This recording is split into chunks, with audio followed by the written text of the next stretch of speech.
tardes.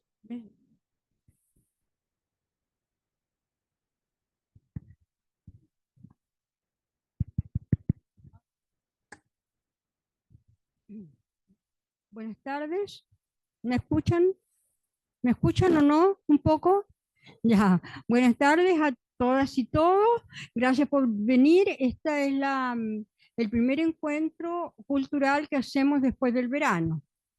Ya en el segundo semestre iniciamos las actividades del segundo semestre de la Embajada de Chile en Italia. Esta nos pareció importante hacerlo junto al Instituto Italo-Latinoamericano, que ahora creo que tiene otro nombre, ¿no, Claudia? Cla- claro. Em, Agradecemos profundamente a Lila también. Esta posibilidad no era muy fácil porque la gente está llegando de vacaciones, pero aquí estamos con el gran orgullo de tener entre nosotros la asociación, o sea, integrante de la asociación de la Casa de la Mujer de Huamachuco. Huamachuco, que ¿es un barrio o es un pueblito, señora Ida? Ya. Es una comunidad que queda cerca de Santiago, en la comuna de Renca, que queda cerca de Santiago. Ya. Es ya Santiago, mira tú, hace tanto tiempo que yo salí de Chile que ya no me acuerdo la geografía. Bien, bien. En primer lugar, vamos a dar la palabra a la dueña de casa, la secretaria de Cultura de Lila, a Claudia Baratini. Claudia, por favor. Buenas tardes a todos. Parliamo en castellano. Muy bien. Bueno, muy buenas tardes a todos y a todas, embajador, autoridades de la Embajada de Chile, de Lila, y sobre todo a nuestras huéspedes. A nuestras huéspedes, y para mí, que estoy también hace poquito, soy chilena, coincide además que estamos en una iniciativa de la Embajada de Chile. Tengo el privilegio de conocer la historia que hoy día muchos de ustedes van a escuchar por primera vez, que es la historia de las arpilleras chilenas, que es una expresión, y me emociona mucho, porque tenemos aquí a las protagonistas, a las personas, a las mujeres que han sido las protagonistas de esta historia, que tiene mucha historia. Fue una expresión muy importante en los tiempos de la dictadura, como expresión de rebeldía, de denuncia, y de mantener vivas las comunidades. En fin, yo tengo edad suficiente porque soy una ex joven de los 80, así que viví personalmente toda esa historia.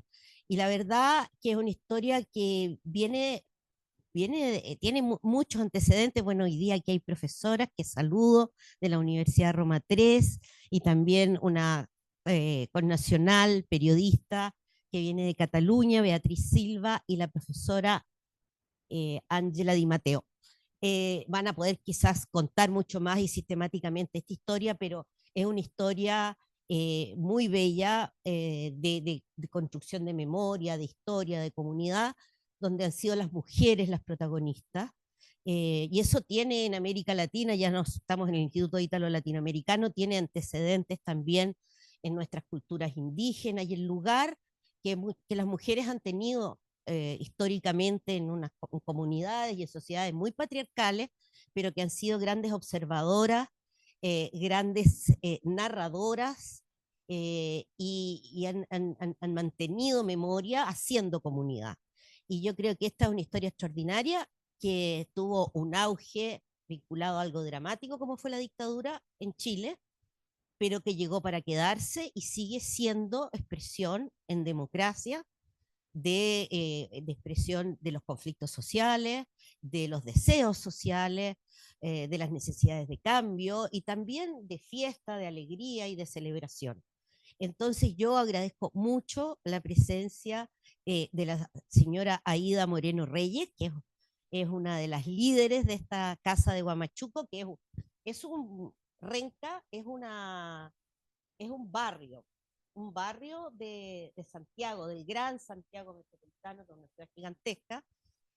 Renca es una ciudad, eh, es, un, es una comuna, digamos, más bien vulnerable, pobre hoy día, con un gran alcalde que está haciendo un trabajo muy interesante en esa zona, que me imagino es un gran apoyador de la experiencia de esta Casa de la Mujer comunitaria, que ya tiene un montón de años y que es seguramente parte de la mejor vida de ese territorio.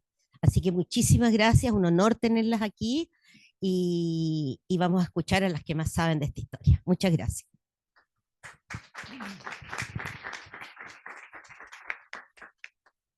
Muchas gracias, Claudia. A continuación, los saludos del embajador de Chile, profesor Enio Vivaldi. ¿Por qué digo profesor? Porque para quien no sabe, el embajador es profesor, es médico de profesión y fue durante 8 años rector de la Universidad de Chile, la más importante del país. Por favor, embajador.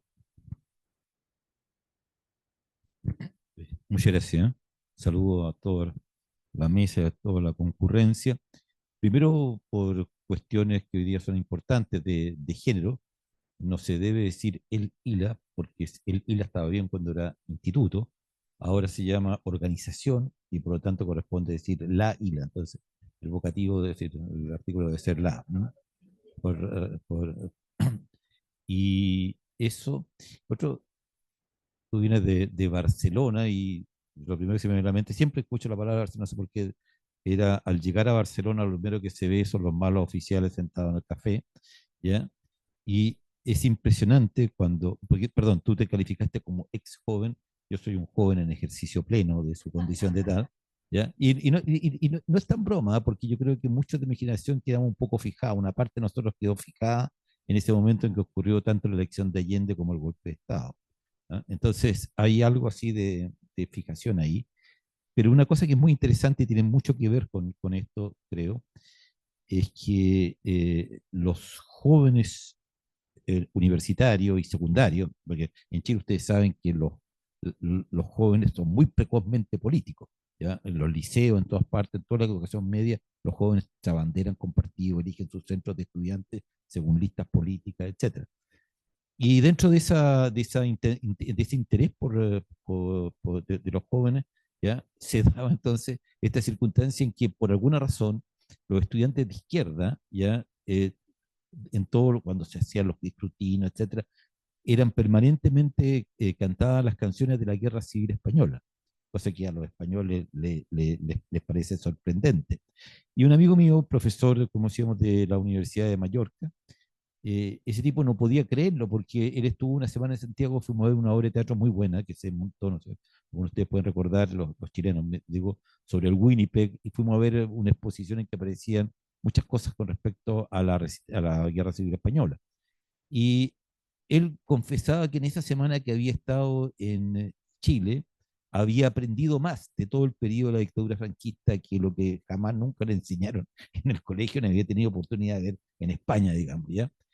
¿Y a qué viene esto? Viene exactamente a lo que nos convoca hoy día, y es la importancia que tiene el testimonio de las memorias de lo que ocurre en estos periodos, con el obvio, ¿ya? Y explícito afán de que nunca más se repita, ¿ah? Las cosas como las que nos tocó vivir bajo la dictadura, ya sea a los españoles con Franco o a los chilenos con Pinochet. Y ese candor, ese amor, esa amistad, una cosa que hacen las mujeres en distintas partes de Chile. Una de ellas es Copiulemu, que está a pocos kilómetros de mi ciudad natal, que es Concepción, ¿ya? Donde hay una arpillería. Entre paréntesis, arpillera viene de la tela que se utiliza para los sacos de papa, etcétera, de esa vez, de la de arpillería. Y estas construcciones entonces expresan un sentimiento, expresan una lealtad y fidelidad con las personas detenidas desaparecidas, con los dolores que se vivieron en ese momento y con lo que de una manera u otra queremos dejar como un testimonio, pero tiene intrínsecamente una alegría de fondo. Por más que los temas siempre sean temas, hay algo cuando uno ve un trabajo de arpillería que uno lo conmueve y lo conmociona de una manera, llamémoslo, optimista. Y ese optimismo es algo que se agradece infinitamente, porque no solo es un testimonio de las atrocidades que ocurrieron, sino que es un mensaje de profundo optimismo hacia con lo que podemos construir en el futuro. Así que le agradezco infinitamente y para mí la arpillería es algo que siempre me va a emocionar y llegar al alma por todo este periodo que nos tocó vivir y que quisiéramos que los que vienen después que nosotros no lo vivan nunca. Muchas gracias.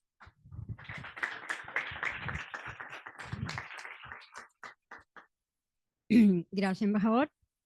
Bueno, aquí vamos a hablar, como se dijo, sobre las arpilleras, pero no solo sobre las arpilleras, porque arpillera es como significado también de resistencia y de resiliencia.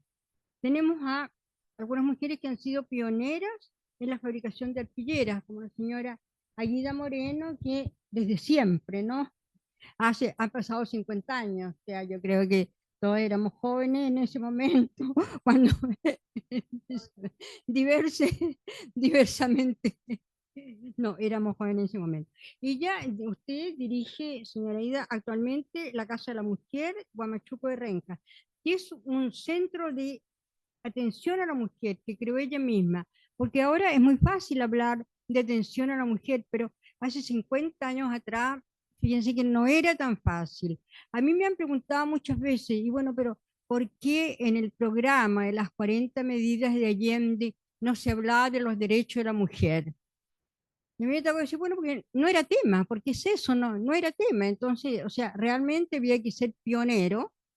Se hablaba en ese momento de la emancipación de la mujer, pero ya no vamos a entrar en esos derroteros en este momento. Entonces decíamos que ella misma creó esta casa para prestar atención a las mujeres más desfavorecidas en esta zona de Santiago, porque hay una cosa importante: ¿por qué las mujeres se tuvieron que arremangar las mangas, como decimos en Chile? Porque llegaron a ser jefes de familia sin quererlo, sin pedirlo, porque sus maridos, sus padres, sus hijos estaban o desaparecidos, o en la cárcel, o exiliados. Entonces a las mujeres no le quedaron, que yo creo que es como una herencia, ¿no, señora Ida, de las viejas centros de madres? Claro, que los centros de madres se juntaban, tomaban tecito, bordaban. Después entonces esto ya tomó otra connotación. Ya, los dejo ahora, las dejo con la profesora Ángela de Mateo, que va a dar como el contexto teórico. La profesora Ángela de Mateo, profesora de literatura, la Universidad de Roma 3, y va a dar el contexto, podríamos decir, teórico, ¿no? De lo que significa el tejido y las arpilleras. Bueno, buenas tardes. Muchas gracias a la ILA. Muchas gracias de verdad por abrirnos sus puertas, como siempre, en este diálogo continuo que tenemos, que llevamos con nuestra universidad, la Universidad de Roma 3, y en particular con nuestra cátedra, la Cátedra de Lengua y Literaturas Hispanoamericanas. Y muchas gracias al embajador, a la secretaria, muchas gracias por sus palabras, a Patricia Mayorga por la moderación de esta tarde. Y la verdad, permítame dedicarle un agradecimiento especial a Ivette Quesada, Catalina Herrera, Francisco Navarrete, por gestionar también con la complicidad de Dani Negri y Jacqueline Salazar el viaje de Aida Moreno a Italia. Así que muchas gracias, es un gran placer contar con la presencia de la fundadora y de la presidenta de la Casa de la Mujer, Huamachuco, que con su ejemplo supo transformar la individualidad, el yo, el aislamiento en un generoso y amplio nosotras. Así que la verdad, muchas gracias por acompañarnos en esta tarde.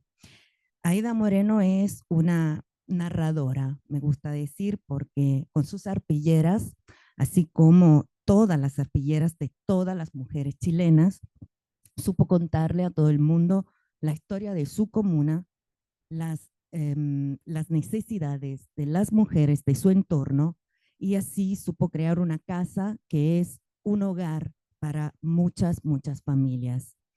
No sé si todo lo que estamos acá conocemos más o menos qué son las arpilleras, pero me imagino que sí, esas hermosas obras de arte que durante la dictadura les dieron a las mujeres una forma digna de subsistencia y a la vez una forma segura para expresarse y comunicar también con el extranjero y contar lo que pasaba en Chile en ese entonces. Las arpilleras constituyen un momento crucial en la historia de la política y del arte de Chile, creadas por madres, esposas e hijas de presos políticos o cercanas a ellos. Las telas denunciaban los secuestros, la detención, la tortura y la desaparición, y también otras consecuencias que el régimen causaba en las familias, como por ejemplo el desempleo, el hambre, la ausencia de atención médica y de las libertades individuales. Las mujeres reunidas en la agrupación de familiares de detenidos y desaparecidos y luego bajo la protección de la Vicaría de la Solidaridad denunciaban el horror y expresaban su compromiso político bordando escenas, por ejemplo, del bombardeo del Palacio de la Moneda, el exilio, los centros de detención, los allanamientos, la búsqueda de los desaparecidos, así como las marchas, las ollas comunes, las huelgas y otros aspectos de la vida cotidiana durante la dictadura. Las arpilleras florecieron en medio de una nación silenciada y las historias hechas de tela narraban lo que estaba prohibido decir. Durante mucho tiempo, las arpilleras representaron las únicas voces existentes en una sociedad obligada al silencio. Y justamente en el medio de este silencio y de la censura, las arpilleristas bordaron memoria. En el medio del horror del régimen, ellas transformaron la narración alfabética en una narración por imágenes, que fue lo que justamente permitió la sobrevivencia de sus creaciones. Bueno, entonces, hoy en día, ¿cuál es el sentido de seguir bordando arpilleras? La verdad es que las mujeres chilenas, tanto en Chile como en otros lugares del mundo, nunca dejaron este oficio, incluso en la época de la transición, porque bordar una arpillera significa hacerse cargo de un patrimonio cultural vivo, ya que su mensaje va más allá de la maestría de su arte. Siempre repetimos que la palabra tejido y texto comparten la misma raíz etimológica, ya que vienen del latín textus, y por esto tejer y hablar comparten el mismo objetivo: contar, narrar a través de una trama, de un tejido de nudos que crean una red de hilos e historias que se encuentran. Por esto, para hacer una arpillera no solo se necesita una tela, hilos de colores o una aguja, sino que se necesita el encuentro, el tiempo para reflexionar sobre las necesidades, no solo de una, sino de todas las personas que hacen parte de la misma comunidad. Las arpilleras trabajan materialidades que contienen en sí mismas una innata vocación al encuentro, porque donde se hace una arpillera siempre se abren espacios para las relaciones humanas. Una arpillera es una voz tejida que surge como un grito, como una canción, como un llanto, como un abrazo, y habla la voz de todos y de todas.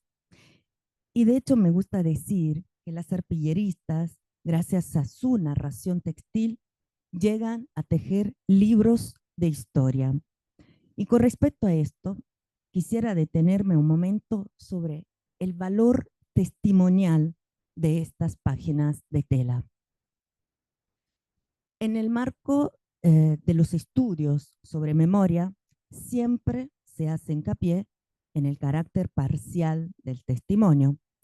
Sin embargo, lo que no siempre encuentra cabida en el amplio territorio de las representaciones del trauma, o sea, la literatura, el cine, la fotografía, es que el testimonio es parcial, no solo porque reproducir exactamente la experiencia traumática significaría, por un lado, duplicarla y por el otro superar los infranqueables límites del lenguaje, sino también porque su colocación en los espacios altos de la cultura excluye una gran cantidad de voces que no hablan la lengua de los poetas.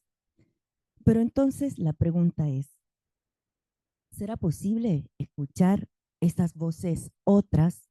¿Existen otros lugares en que las personas afectadas por la violencia pueden contar sus historias? Sí, porque la función testimonial puede coexistir con diversos géneros, en ropajes y envolturas diferentes, ya que el contenido testimonial es una energía que puede cristalizarse en manifestaciones variadas.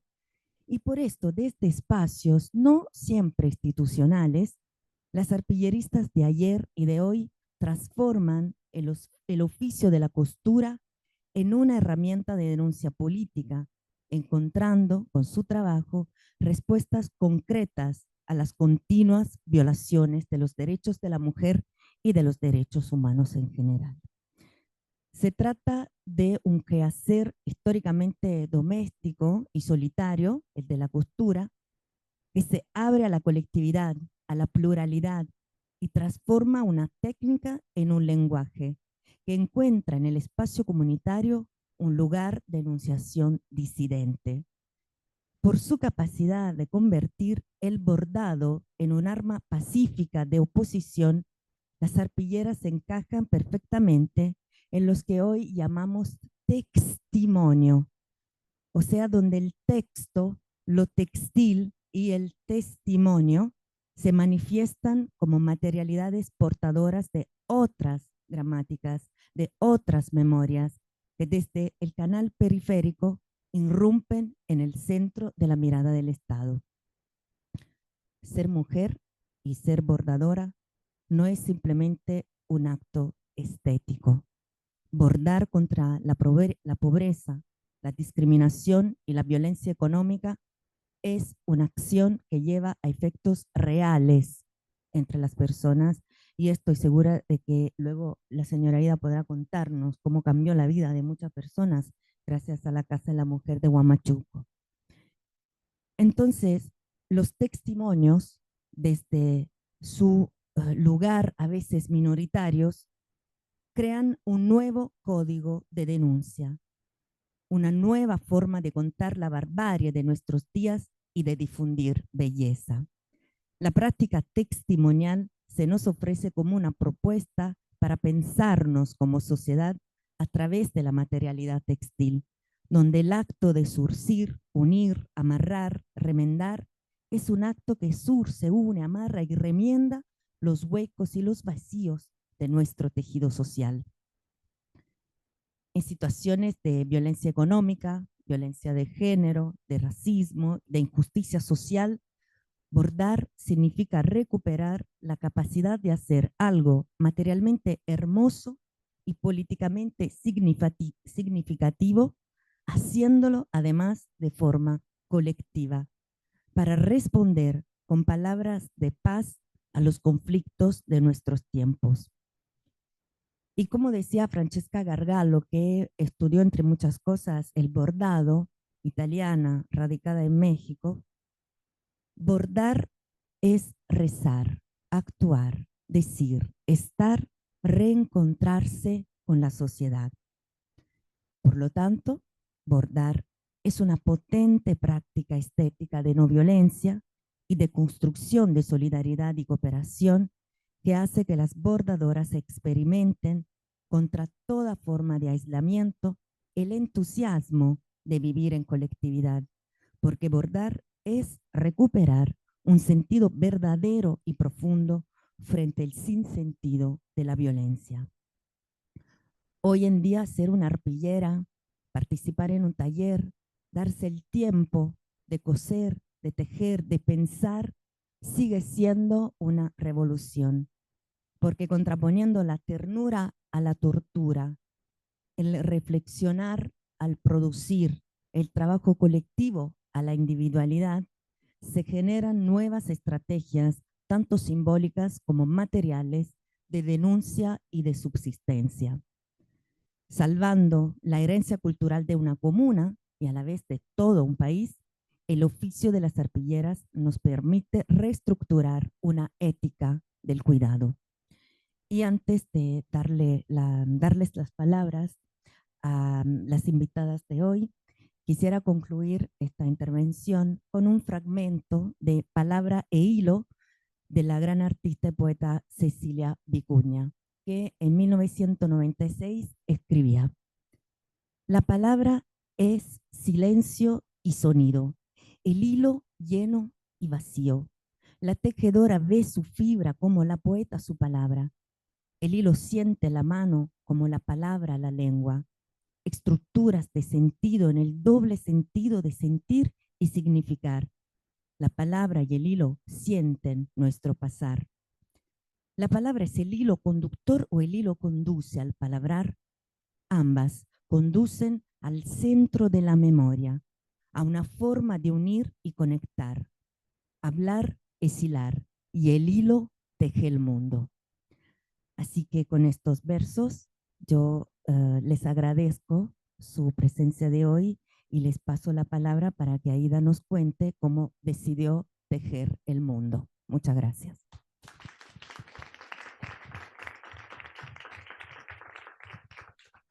No Ya, sé, señora Aida, por favor. no sé si antes se va a mostrar un corto, un video corto. Bueno, por mientras lo instalan, quiero contarles, soy Aida Moreno, una pobladora que viene de la comuna de Renca de Chile, que tengo los años que tengo con toda la historia vivida de nuestro país. Quiero agradecer al Museo Aquiles de Real de Licenza, al Ministerio de la Cultura, de Arte y Patrimonio de Chile, quien hizo posible este viaje a través del Fondo de Circulación de la Obra.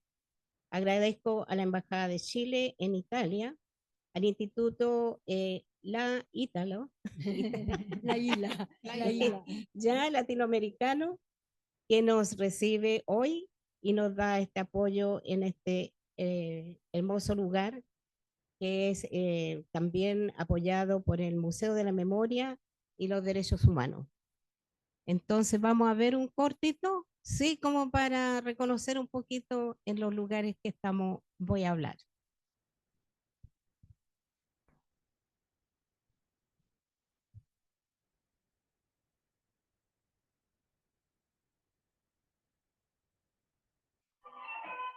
Yo veo en la población que la gente está desesperada.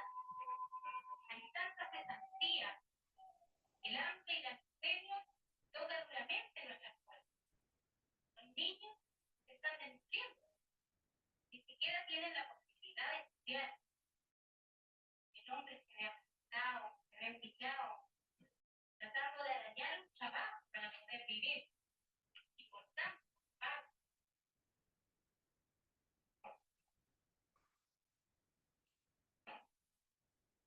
en cada uno de estos hombres veo el rostro de mi marido.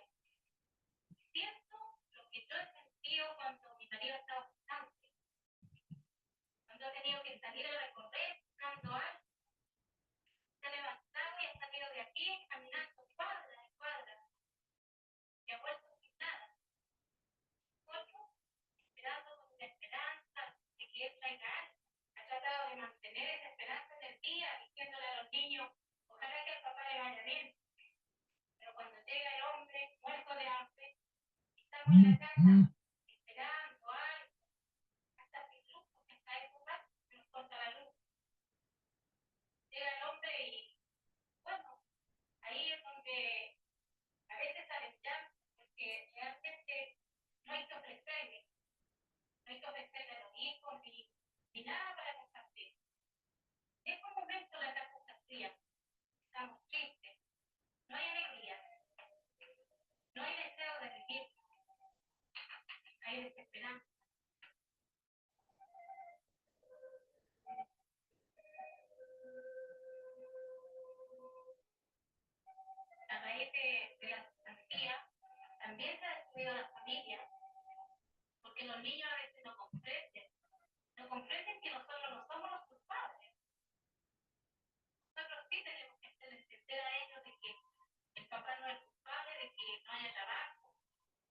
no tiene hacer un trabajo tan mal pagado. Y es ahí donde realmente nosotros vemos de que se está tratando de sobrevivir, está como muriendo.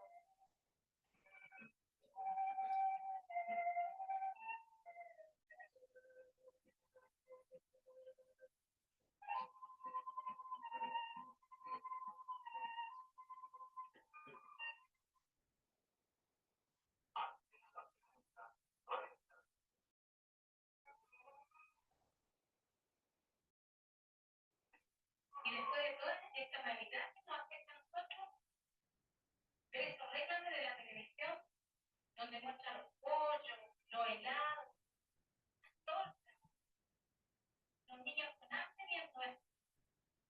Es una burla. Es una burla de esos niños con hambre que ni siquiera tienen la posibilidad de llevar su pan a la boca, ver estos reclames.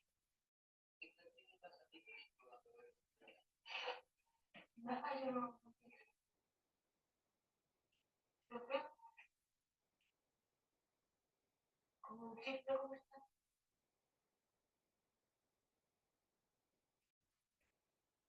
Porque está con la fiesta que una vez voy a cumplir.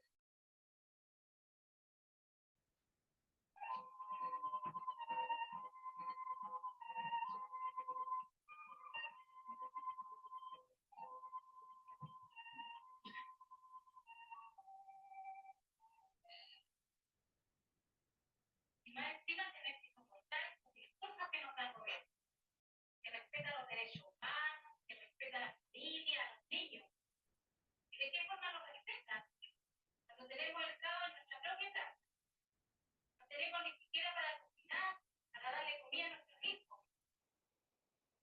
Sentimos enemigos de nuestra propia familia. Es como sentir que la dictadura se ha metido en nuestra casa y que ni siquiera tenemos la posibilidad de amar libremente.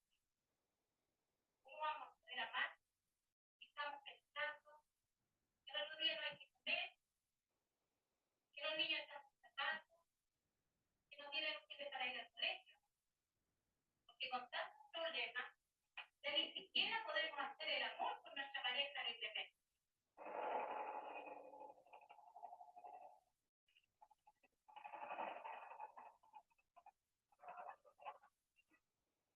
Ni siquiera nos dejan expresar lo que sentimos. No dejan reclamar nuestros derechos. Cuando queremos reclamar, nos reprimen, nos apalean, nos tiran agua, nos tiran bombas lacrimógenas y nos llevan presos.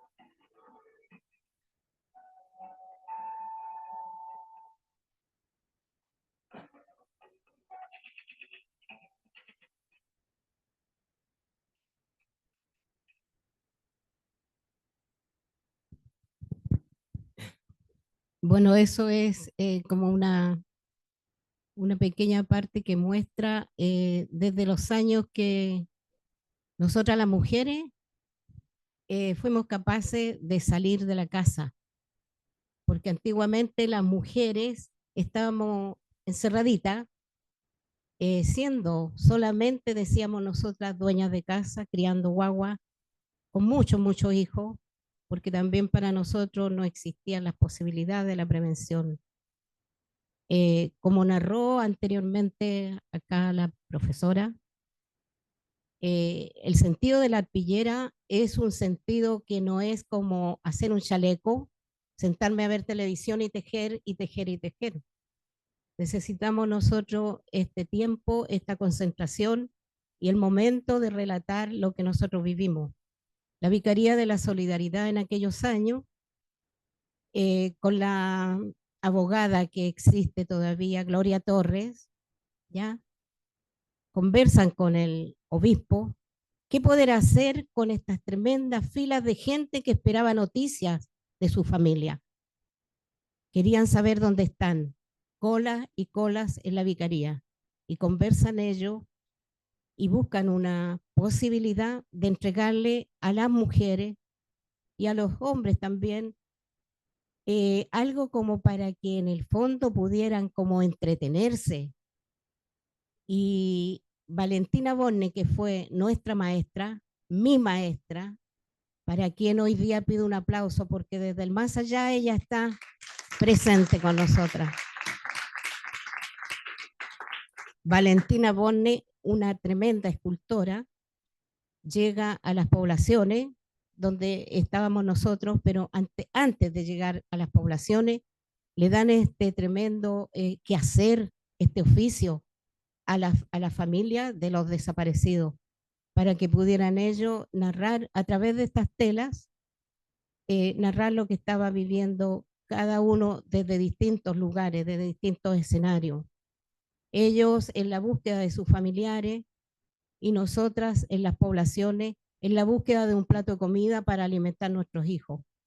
Porque la arpillera para nosotras fue nuestra cómplice. Fue este instrumento que estuvo sin tener que, no había plata para comprar materiales, por lo tanto desarmábamos la ropa de nuestros hijos, la ropa de los familiares, que también tampoco había llegado al mercado americano, por lo tanto la ropa era muy, muy escasa, la ropa y los zapatos y las zapatillas. De repente cuando nosotros teníamos muchos hijos, uno iban en la jornada de la mañana y otro en la tarde.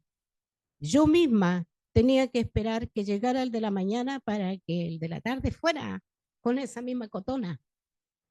Entonces, para nosotros la arpillera fue realmente el instrumento, pero fundamental, tanto como para ayudarnos económicamente, como para transmitir lo que vivíamos.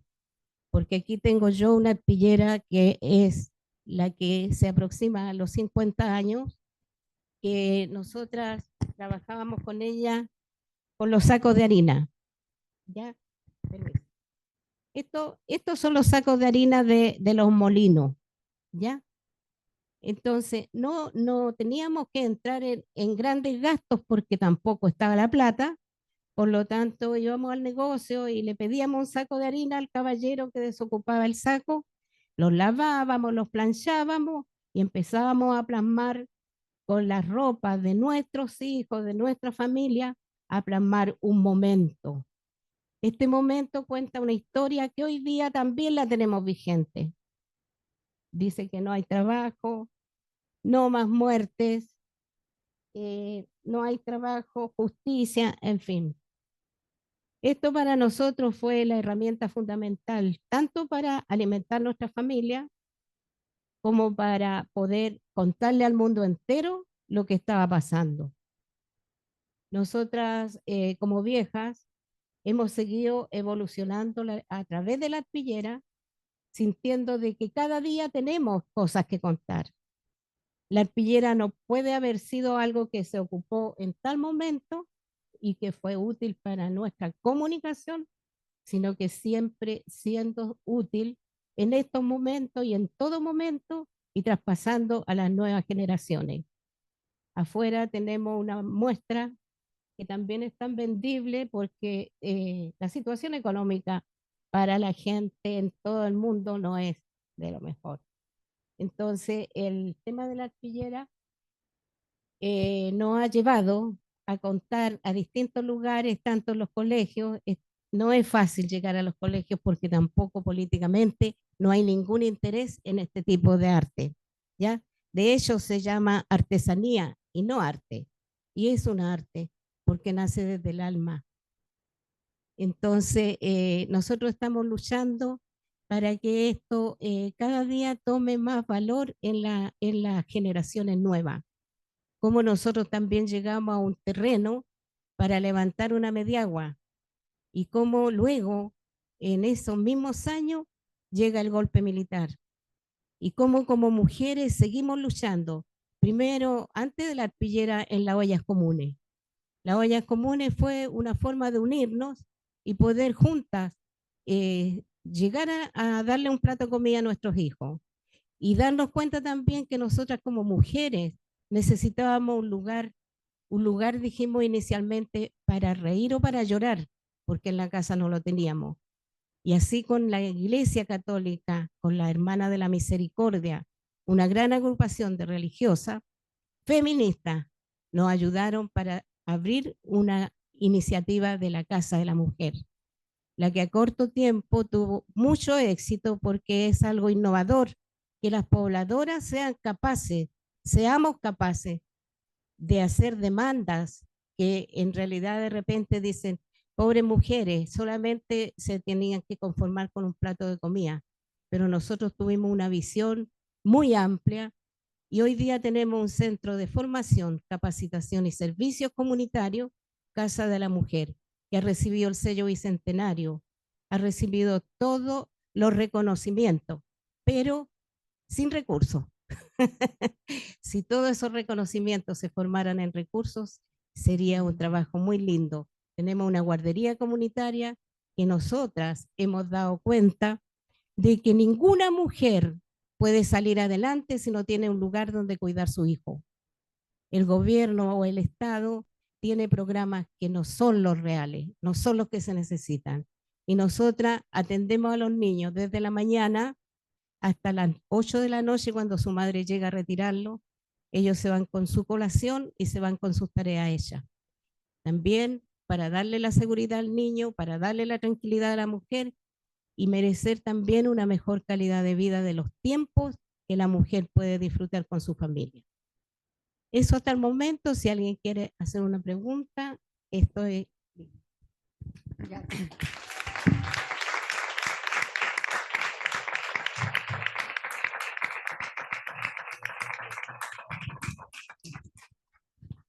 Muchas gracias, señora Aida. Sí, después que terminemos, vamos a empezar con las preguntas. Doy la palabra a Beatriz Silva. Beatriz. Bueno, sí, bueno, muchas gracias a todas y a todos por estar hoy aquí. Yo voy a intentar decir cosas que no se han dicho aún. Me gustaría también dar las gracias por haberme invitado a estar hoy aquí, al gobierno de Chile a través de su embajada aquí por facilitar este encuentro, al ILA, ¿no? El ILA, a las personas de Aquila Reales que han permitido que la señora Aida Moreno esté hoy aquí, ¿no? Ella es una arpillerista histórica, una de las pioneras que comenzaron con este arte en Chile. Es un privilegio poder realmente compartir con ella, que ella siga teniendo la energía que tiene para venir hasta aquí y explicarnos sus historias. La mayoría de las mujeres que comenzaron con la producción de arpillera, por desgracia, nos han dejado. Ella lo sabe. Bueno, y también agradecer a Patricia, que ha sido la movilizadora de este acto que ha permitido que estemos hoy aquí. Me gustaría decir que la señora Aida Moreno es mucho más que una arpillerista histórica, que hemos dicho que, bueno, ella es una de las pioneras de la fabricación de arpilleras, su trabajo está reconocido como patrimonio inmaterial, pero ella es una de las mujeres que participó en la resistencia a la dictadura desde los primeros años, una resistencia que estuvo liderada por las mujeres. Yo creo que nunca se hace como se expone, pero la agrupación de familiares de detenidos desaparecidos, la agrupación de ejecutados políticos en Chile, todas estas agrupaciones de defensa de los derechos humanos que surgieron en las primeras semanas de la dictadura fueron lideradas e integradas casi únicamente por mujeres. Las mujeres fueron las que hicieron frente a la dictadura. Ellas concebían, y yo creo que la señora Aida ha hablado algo de esto, que la defensa por la vida iba más allá que la defensa frente a las violaciones a los derechos humanos, sino que también frente a la violencia que representaba el hambre, la pobreza y todo lo que trajo el sistema neoliberal que implantó la dictadura desde sus inicios, que provocó una gran crisis económica. Este vídeo donde la señora Aida sale joven hablando está ambientado en un momento en que la cesantía, el paro en las poblaciones más marginales como las que vivía ella alcanzaba el 60, el 70%. La gente pasó mucho hambre. La dictadura no solo fue tortura y represión, sino que fue también hambre y miseria. Ellas en este concepto amplio intentaron dar testimonio de esto y por eso las arpilleras representan el bombardeo a la moneda, los centros de torturas, pero también representan las ollas comunes que ellas tenían que organizar para hacer frente a esta situación de extrema precariedad. Mujeres como la señora Aida Moreno fueron las que organizaron el primer gran acto de resistencia a la dictadura, que fue el Caupolicanazo. Creo que hay una arpillera que lo representa, que se realizó en 1983, que un gran teatro que hay en Chile que se llama el Caupolicán, las mujeres lo llenaron, 10.000 mujeres llenaron el estadio Caupolicán pidiendo democracia, pidiendo el fin de la violencia y de la dictadura. Que en este momento era el acto político más importante que se realizaba en Chile de protesta. Las arpilleras son mucho más que un arte, sino que son una forma de resistencia que se enmarca en todo esto y a la que no se le ha dado un suficiente valor quizás durante un tiempo, porque están hechos por mujeres. Las cosas que hacen por las mujeres siempre son consideradas como de menor valor, ¿no? Se les llama artesanía, manualidades y no se les da el reconocimiento que tenían. Una prueba de ello es que las arpilleras, todas estas arpilleras históricas no están firmadas, las mujeres no las firmaban, es algo que los hombres nunca hacen. Yo, bueno, ahora vivo en Barcelona y ahí Picasso, siempre hay un museo Picasso y está el sitio donde Picasso expuso por primera vez cuando tenía como 15 años y él desde los 15 años hiciera lo que hiciera, ponía su nombre, Picasso, ¿no? Los hombres siempre creen que lo que ellos hacen tiene un valor y una trascendencia, pero las mujeres no. No sé si hay datos que son alucinantes, pero por ejemplo en la National Gallery, que hay miles de obras de arte, solo hay 20 que son de autoría femenina. Cosas como esta que pasan en todos los ámbitos reflejan de por qué las arpilleras no se han firmado y por qué no se les ha dado hasta ahora su debido valor. También creo que hay una cosa que quizás sería importante decir, recordar a la Marjorie Agosin, que fue una persona que nos dejó hace poco, una de las grandes teóricas del tema de las arpilleras. Ella decía que ella comparaba el proceso de hacer una arpillera al de componer un poema o plantar un árbol, ¿no? Un proceso que ella decía que nace de una zona de intimidad que permite que las mismas manos que han servido para acariciar a un ser querido cuenten luego su historia trágica, su historia de pérdida.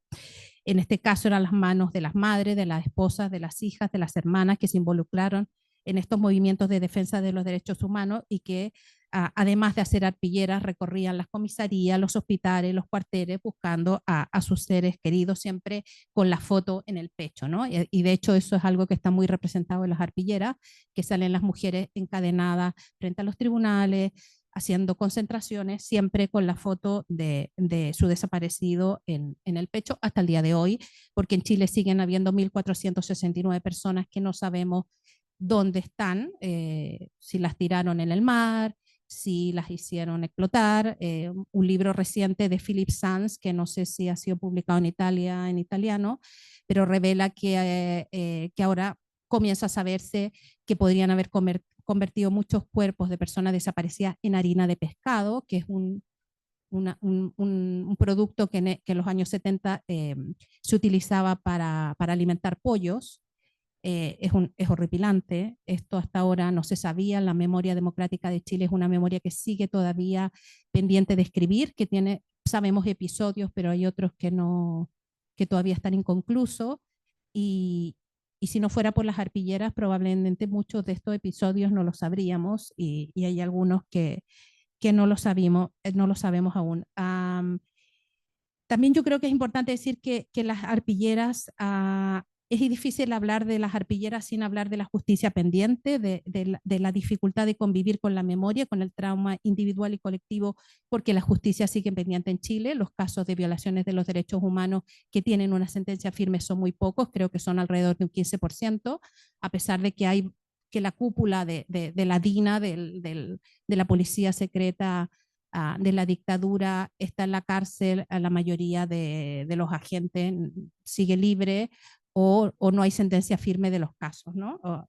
Hay una impunidad, han pasado 50 años, pero hemos avanzado, pero no lo suficiente, y creo que las arpilleras plantean las preguntas que siguen pendientes en Chile, como qué significa el exterminio, qué se pierde cuando desaparece una persona, por qué los hicieron desaparecer, quién dio la orden, por qué no se ha hecho justicia.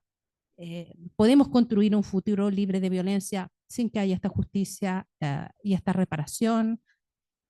¿Qué consecuencias tiene la impunidad para nuestras democracias?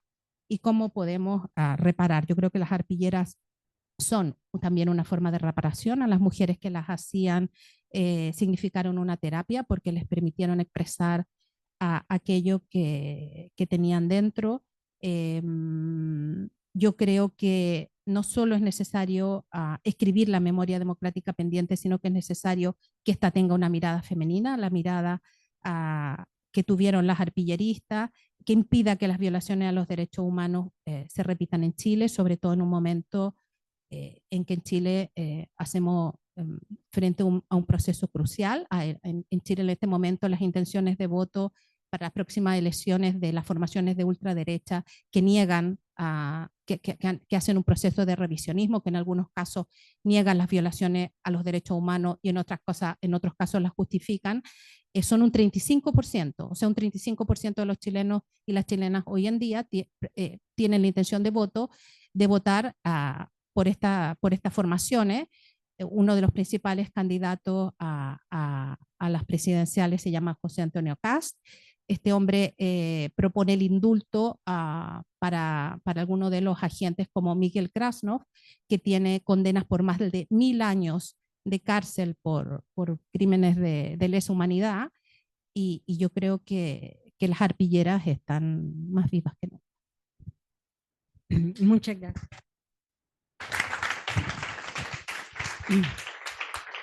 Muchas gracias, Beatriz. Bueno, gracias a todas las personas que hablaron, y yo creo que si alguien quiere hacer alguna pregunta, como decía la señora Ida antes, aquí está ella para contestarlas.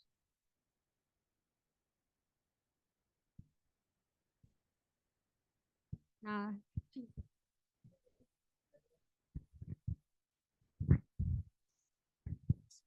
Quería saber cuál fue el papel jugado para las emociones en las arpilleras. El papel jugado por las emociones.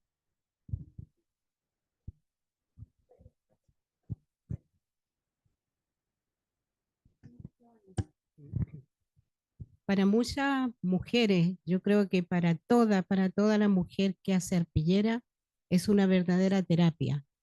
En estos momentos los médicos están mandando a sus pacientes que están muy encerradas o están pasando por momentos críticos de soledad, de pobreza, de todo, antes, durante y después, ha sido una terapia, la arpillera.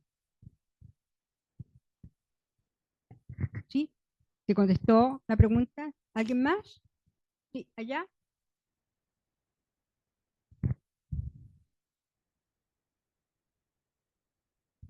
Hola, muy buenas tardes. Soy Ivette Quesada, soy historiadora y soy parte del equipo de la Casa de la Mujer de Huamachuco. Bueno, Aida Moreno es mi maestra también. Y yo quería preguntarle, bueno, a la mesa en general, pero especialmente a la señora Aida Moreno, por el rol del cuidado. El rol del cuidado como un posicionamiento ético con las personas, y también como entender la arpillera como una vida, ¿cierto? Hace poquitas semanas la señora Ida estuvo en un conversatorio junto a Elisa Loncón Antileo, que fue la presidenta de la convención constitucional que tuvimos cuando hace un par de años estuvimos soñando en Chile con cambiar nuestro sistema político. y con Elvira Espejo Ayca, una teórica, artista y tejedora boliviana, y hablábamos de la importancia del cuidado y de entender las cosas y como sujetos, que los objetos también nos hablan. Preguntarle a la señora Aida esa dimensión, ella tiene un poema además, en donde habla de la arpillera como una compañera. ¿Cómo lo puede explicar ahora en esta instancia? Y también de la guardería, que pasó, que es algo muy, muy importante, porque la casa de la mujer de Huamachuco no se entiende sin los niños, sin las niñeces, sin las niñas y los niños. ¿Cómo proyecta ese trabajo hoy día junto a la arpillera, junto a las mujeres y junto a las niñeces?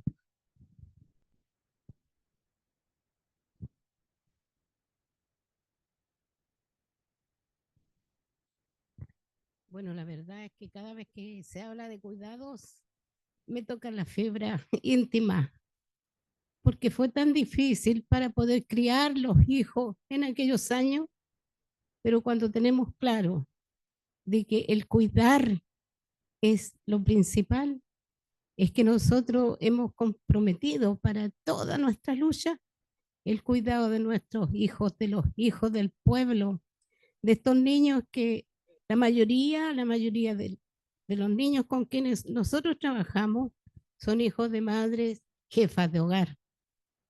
Cuando escuchamos discursos que son de gobierno y que dicen que se mejora la calidad de vida porque hay vacantes para miles y miles y miles de mujeres, a veces no es cierto. Pero si hay vacantes y estas mujeres jefas de hogar tienen niños chicos, ¿dónde van estos niños?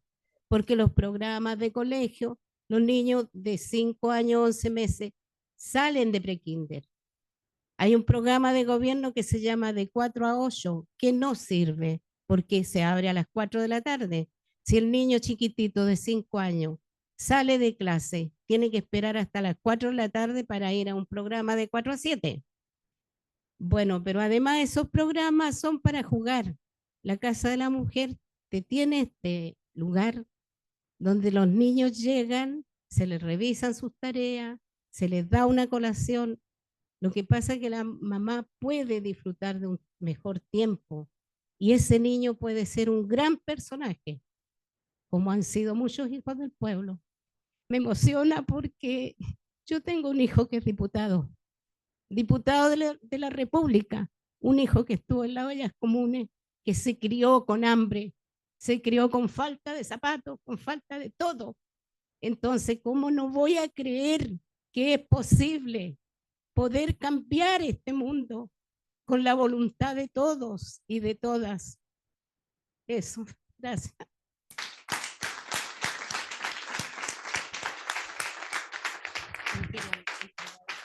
Sí.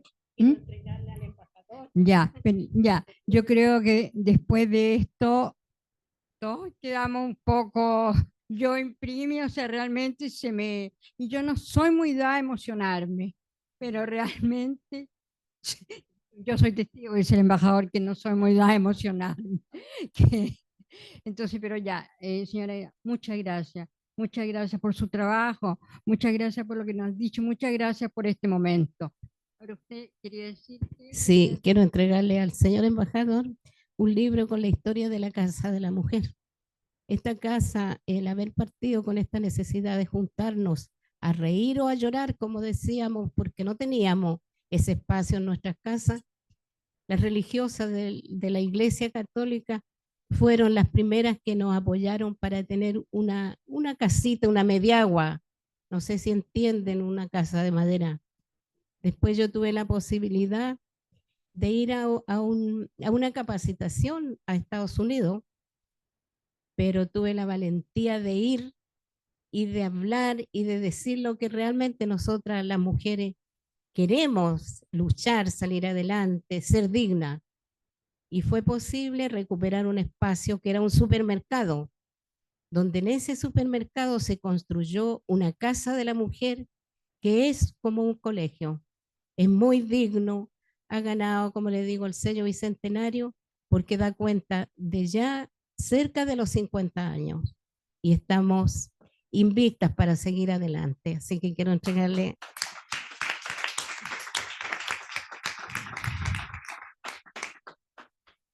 muchos jóvenes, muchas universidades llegan a vivir esta experiencia, así que por lo tanto vamos a tener que seguir sacando muchos libros para que todas estas juventudes puedan animarse a también ponerse las botas para realizar esta lucha.